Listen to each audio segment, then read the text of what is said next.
sea la oportunidad para dar la bienvenida en esta tarde a la doctora Sandra Jimena Olaya Garay en el tema de coagulopatía inducida por sepsis y manejo.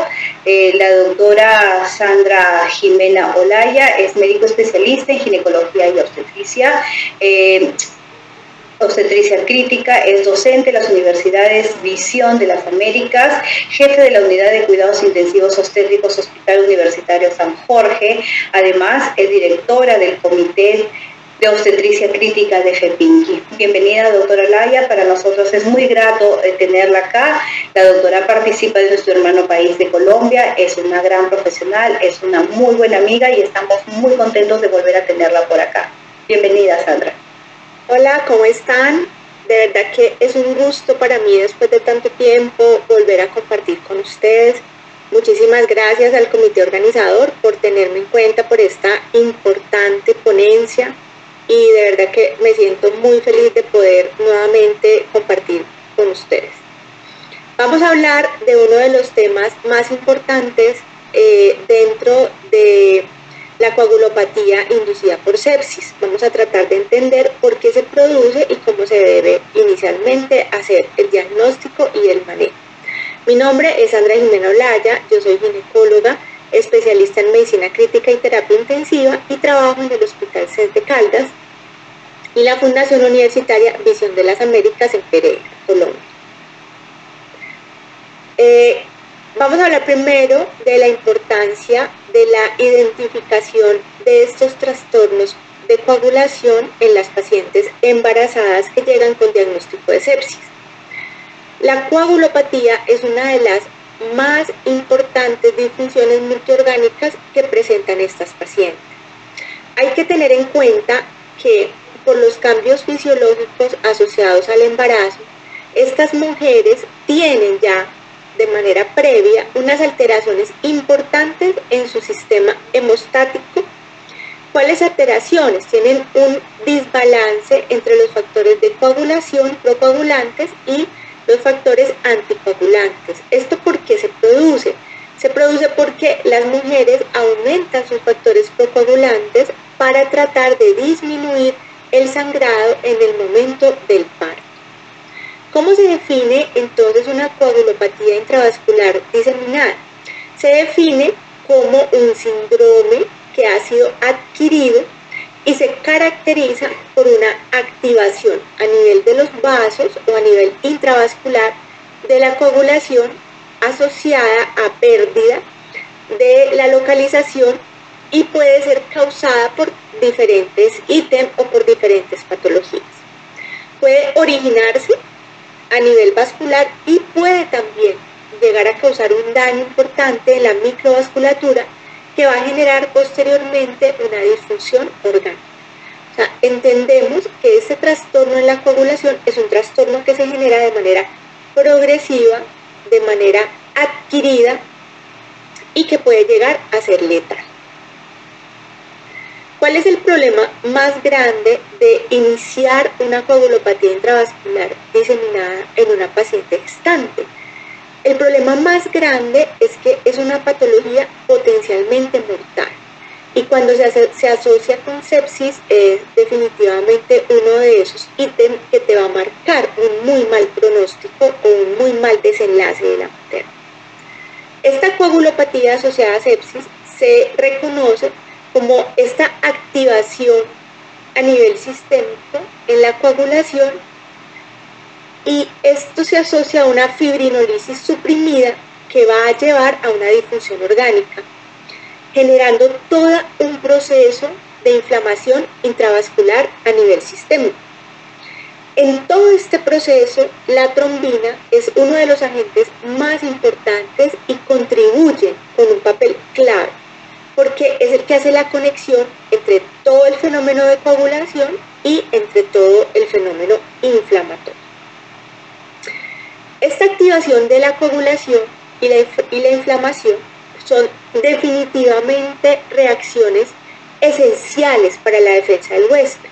Cuando llega un microorganismo a nivel endotelial o a nivel intravascular, se genera todo este fenómeno inflamatorio para tratar de defendernos frente a este nuevo agente o a este agente patógeno. Elmar y Masberg introdujeron el concepto de inmunotrombosis, o sea que se asocia el fenómeno de trombosis a toda una patología inmunológica de defensa del huésped frente a cualquier patógeno que pueda llegar a generar una lesión a nivel vascular. ¿Por qué le colocaron ese término de inmunotrombosis? Porque se refiere a esa relación o esa estrecha interacción que hay entre la coagulación y la inmunidad innata. Entonces, podemos ir entendiendo que en la sepsis la activación del sistema de coagulación es un fenómeno que es común, o sea, cuando generalmente tenemos un fenómeno inflamatorio hay una activación del sistema de la coagulación y esta activación que se produce a nivel del sistema de la coagulación puede llegar a provocar una coagulopatía intravascular diseminar. Dentro de este fenómeno de defensa a nivel intravascular, vemos estas moléculas que son bien interesantes, que son las DAM, que son patrones moleculares asociados al daño. Estas DAM contribuyen a la generación de la inflamación y a la generación de esta trombogénesis, que puede ser un disparador o funciona como un disparador para conducir a diferentes anomalías a nivel de la microcirculación y que posteriormente va a llevar a una disfunción orgánica. ¿Pero qué son las DAM? Las DAM pueden ser o incluyen un grupo muy grande de diferentes agentes como las histonas, como el ADN cromosómico, el ADN mitocondrial, colesterol, ácido úrico. Entonces son todas estos agentes que van a generar o van a perpetuar ese daño a nivel inflamatorio. Esta que es la proteína, es una histona de la caja 1 del grupo de alta movilidad. Esta es una proteína que va a generar todos estos fenómenos inflamatorios, es una de las más importantes, HMGB1, y las proteínas de choque térmico también son muy importantes dentro de estos factores iniciadores de la coagulación, y la expresión o la formación de estas tienen un potencial muy grande para inducir a que la paciente llegue a presentar una coagulopatía intravascular diseminada. Aparte de todos estos factores de las DAM, cuando se genera todo un fenómeno inflamatorio, aparecen estas NET, que son trampas extracelulares de neutrófilos.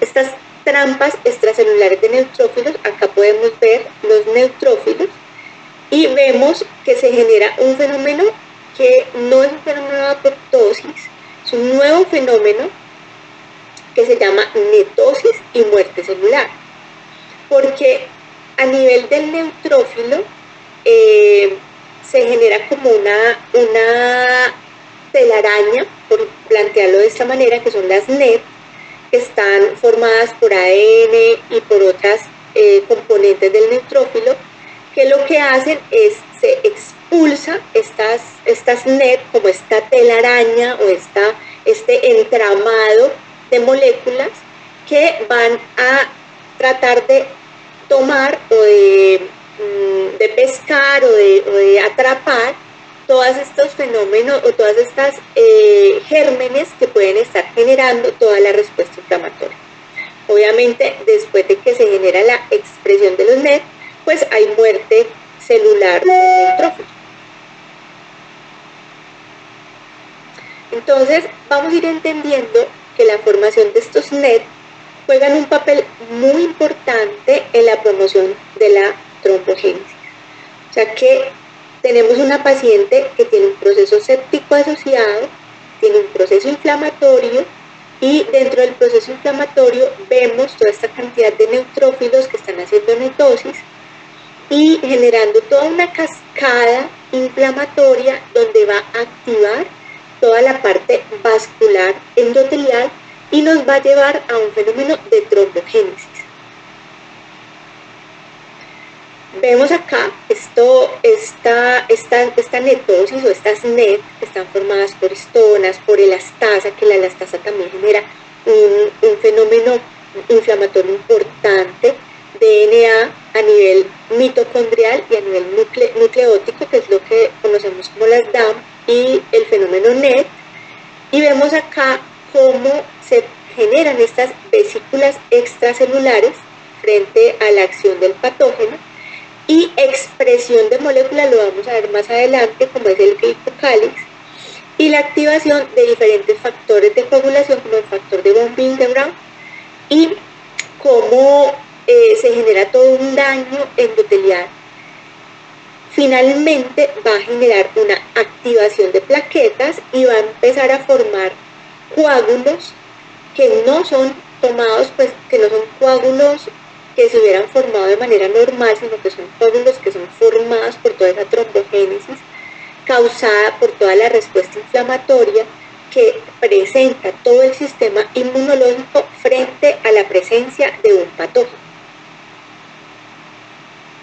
Vemos entonces cómo hay varios factores que empiezan a influir o que empiezan a generar alteración, como el factor tisular extracelular, que este factor tisular es uno también de los más importantes dentro de toda esta cadena a nivel extracelular por parte de los NET, ya sabemos que son, y favorecen a la formación de trombina. Esta formación de trombina es mediada por el factor 7 activado. Vamos a ir entendiendo entonces que hay un fenómeno inflamatorio que se presenta a nivel vascular, inmunológico, que va a terminar formando una activación de las plaquetas, y esta activación de las plaquetas, esta activación de todo el factor angiogénico, nos va a llevar a esta formación de trombina. La trombina es uno de los puntos o de los elementos más importantes en toda esta detonación de respuesta inflamatoria sistémica. Estos NET tienen una superficie que es entendida como una superficie polianiónica, que va a activar proteínas que se activan por contacto, incluido el factor de Hagerman o el factor 12. Y como les hablaba ahorita, la elastasa, que compone o está formada o forma los neutrófilos en estos NET, también va a aumentar esta respuesta de coagulopatía a través de la excisión proteolítica de los diferentes inhibidores de la serina proteasa, incluidos como la antiplasmina 2, la antitrombina y el inhibidor de la esteasa C1. Entonces vamos entendiendo que son muchísimos los factores que van a generar, después de una respuesta inflamatoria, una respuesta inmunológica, vascular, hematológica. Estas histonas, que hacen parte de las DAM, pueden unirse a través del dominio A1 al factor de von Willebrand, y esta unión lo que va a hacer es iniciar la adhesión plaquetal. En la coagulopatía intravascular diseminada que se presenta por la sepsis, pueden llegar a ocurrir diferentes grados de trombocitopenia. Esto, aterrizándolo o llevándolo a la práctica clínica, son pacientes que nosotros vemos con cuadros sépticos importantes que llegan a presentar trombocitopenia. Y la magnitud de la caída de estas plaquetas tiene una asociación muy importante con la severidad de la enfermedad y con la muerte. Entre más bajas sean las plaquetas, mucho peor puede ser el desenlace de la paciente. Bueno, hay diferentes criterios diagnósticos que fueron definidos por la Asociación Internacional de Trombosis y Hemostasia, y se define como un síndrome adquirido, ya lo habíamos visto antes, por la activación intravascular de la coagulación con pérdidas de localización por diferentes causas, y puede originarse y causar daño a nivel de la microvasculatura. Uno de los puntos o de las herramientas que tenemos para hacer diagnóstico de coagulopatía intravascular diseminada es este score, en donde si tenemos un puntaje mayor de 26, es un puntaje de alta probabilidad. Entonces vamos aterrizando en el manejo de las pacientes y vamos entendiendo que para poder predecir una coagulopatía o para poder diagnosticar más bien una coagulopatía intravascular diseminada, debemos solicitar siempre tiempos de coagulación, plaquetas y fibrina. Con esos tres elementos nosotros podemos evaluar cuál es el impacto de la disfunción hematológica en nuestra paciente séptica. Como les comentaba, hay diferentes mecanismos de activación de la coagulación y uno de los principales generadores de las cascadas de la coagulación es el factor tisular. Lo habíamos planteado, lo habíamos hablado previamente. Este factor tisular es un factor que se expresa en los macrófagos y en otras células, y entre estos factores de coagulación, la trombina pues es uno de los más importantes. ¿Por qué es tan importante la trombina? Porque tiene una multitud de efectos o de resultados que van mucho más allá de la formación de coágulos, que incluyen, o sea, no solamente es que la trombina forme coágulos, sino que también va a generar otras estrategias o otros resultados que pueden llegar a ser nocivos en el desenlace hematológico de nuestras pacientes. ¿Cuáles son esos? Genera activación del endotelio al unirse al receptor que es activado por la proteasa A1 y expresado o lo expresa en la superficie endotelial y las plaquetas. O sea que la trombina no solamente genera todo este fenómeno activador, sino que también amplifica todo el fenómeno inflamatorio. Entonces, esta coagulopatía intravascular diseminada de tipo trombótico se caracteriza principalmente por la suspensión de la fibrinolisis. Y entonces el inhibidor del activador del plasminógeno, que es el PAI-1, el inhibidor de la activación del activador del plasminógeno, que es producido por las células endoteliales, va a llegar a contribuir a esta supresión de la fibrinolisis. También debemos recordar que en las pacientes embarazadas a nivel de la placenta se forma o se genera el PAI-2. O sea que en la embarazada todo este fenómeno inflamatorio o inmunohematológico puede llegar a tener unos resultados o unos desenlaces realmente dramáticos. ¿Y por qué se produce esta supresión de la fibrinolisis? El propósito que se genera es tratar de restringir la propagación del patógeno y la caracterización de los tejidos, pero posteriormente va a conducir a una perturbación, a una alteración a nivel microvascular, pues que realmente no va a favorecer a la formación o a la adecuada recuperación de nuestra paciente gestante séptica.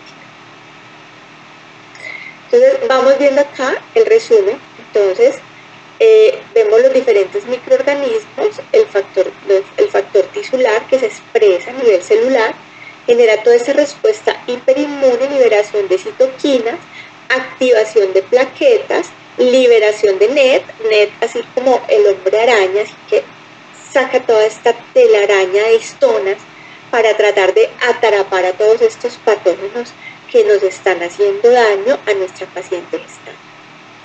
Y posteriormente va a generar un fenómeno de hipercoagulabilidad y disfunción hepática, terminando en microtrombosis, macrotrombosis y una cantidad de alteraciones hematológicas que posteriormente nos pueden llevar a la muerte de nuestra paciente.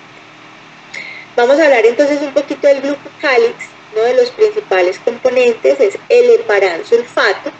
Ya entendemos un poquito del heparán, que funciona. Este heparán es como un sitio de anclaje, un sitio de unión de la antitrombina para llegar a maximizar toda la actividad anticoagular. Entonces entendemos que es un desbalance entre la fase procoagulante y anticoagular. Volvemos nuevamente a hablar de la trombina, que es un mediador muy clave en el proceso de la coagulación, Y como les decía previamente, proporciona un efecto trombótico que es muy contrastante y crítico porque al inducir la exocitosis de los cuerpos de Weybe-Palade, libera las células endoteliales del factor de von Willebrand almacenado. Entonces, esto lo que va a hacer es perpetuar toda una disfunción hematológica en el contexto de una paciente gestante.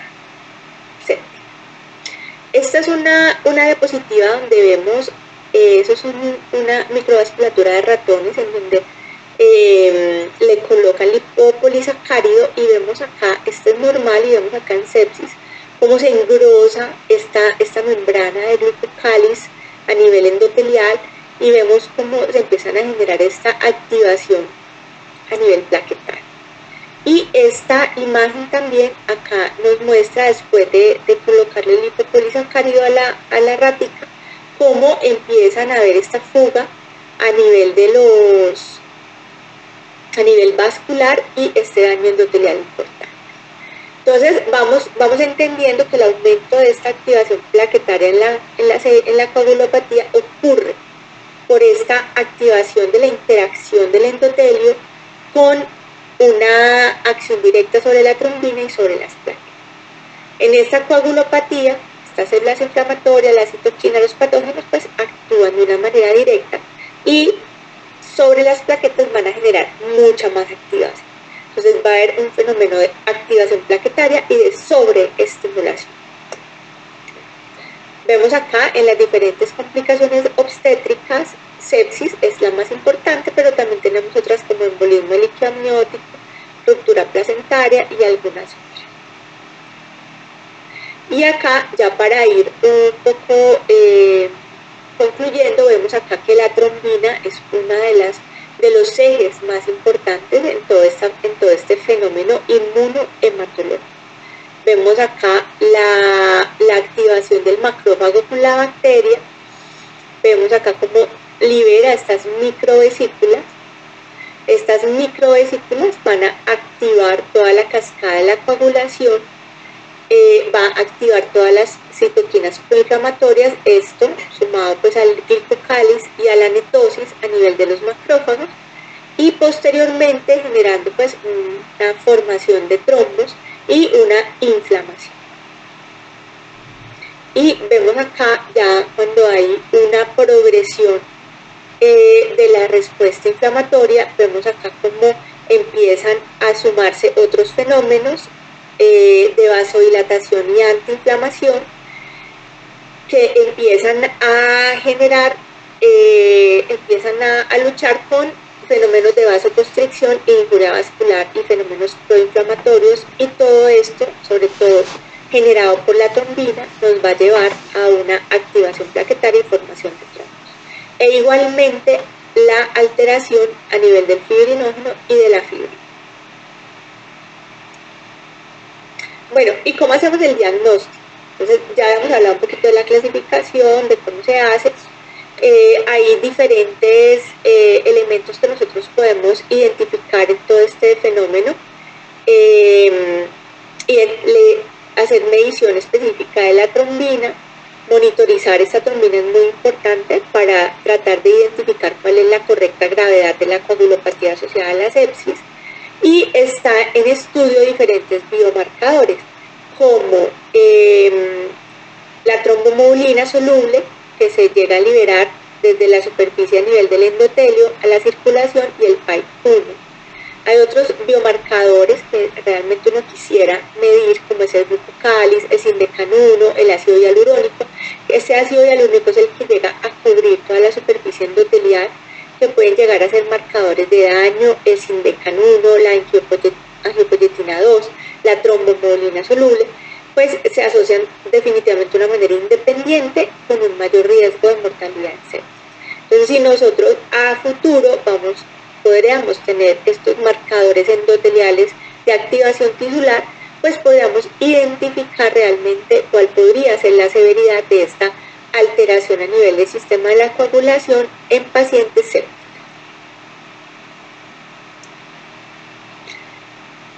Ya acercándonos un poquito al manejo hay varios artículos que hablan sobre cómo podemos asociar al manejo médico. Hay diferentes proyectos de investigación, estudios de investigación donde nos habla de la trombomodulina recombinante. Este es un cofactor anticoagulante endotelial que va a promover la activación de la proteína C que está mediada por la trombina. Esta expresión de esta trombomodulina va a generar una disminución durante el proceso infeccioso, durante la sepsis, y se ha propuesto suplementar esta trombomodulina soluble como una opción terapéutica, y definitivamente se desarrolló la trombomodulina recombinante. Esta trombomodulina recombinante tiene muy pocos estudios realmente. Tiene un estudio que está, el desarrollo de la molécula está en fase, este es un estudio que se publicó en fase 3, que son 800 casos. Se reconoció una reducción no significativa de la mortalidad en 2.6% en 800 pacientes sépticos con coagulopatía. Parecería que hace o mejora los niveles de dímero de complejo de trombina antitrombina y el fragmento de la protrombina F1+2 y el recuento de plaquetas. Pero realmente no hay una claridad sobre su real ventaja.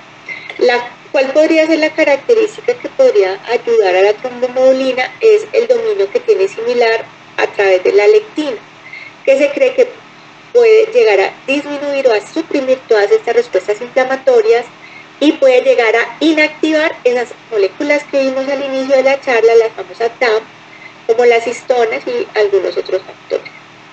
Pero realmente todavía nos falta avanzar mucho en investigación para darle un papel importante y relevante a la trombomodulina. En consecuencia, bueno, pues esta actividad lleva a una supresión en la adhesión de los leucocitos y las células centrofilgares. Tenemos entonces otros agentes como la antitrombina. El mecanismo de acción de la antitrombina pues inhibe la trombina y otros factores de coagulación. Veamos que la trombina es uno de los elementos más importantes en el desarrollo de toda esta cascada. La trombomodulina suprime la coagulación mediante la activación de la proteína C y suprime la inflamación al neutralizar la TAM. Y las heparinas, que suprime la coagulación mediante la activación de la antitrombina. Pero realmente no hay una claridad en cuál de estos elementos podría generar realmente un aporte significativo en la mortalidad de nuestras pacientes.